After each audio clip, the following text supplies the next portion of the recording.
Today we are in the Buick Enclave, and what we want to do is show you how to connect your Android Auto. So we'll start with our screen here. You'll see the Android Auto. So we're going to go ahead and click that, and it's going to ask to connect a phone. So now on your device, you'll see your settings menu.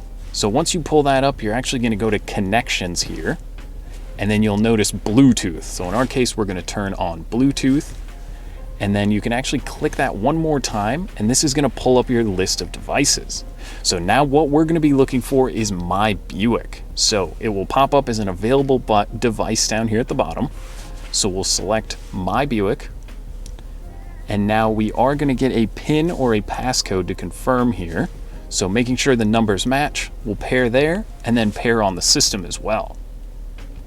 So now it's going to ask if we'd like to use Android Auto. So we'll go ahead and click continue, and then on your phone you will also get a notification allowing messages. So we'll go ahead and allow that. And now it will ask if you'd like to allow access to your contacts. So in this case we don't need to, but you can certainly allow it there. So now Android Auto, as soon as it connects, will pull up, and you can actually go through your different menus on here. You can pull up the icons to see all of your different stuff, whether that's your messaging, phone, maps, all that good stuff will be built in there, and it's as easy as that. Now, if you have any questions, certainly reach out. We'd be happy to help.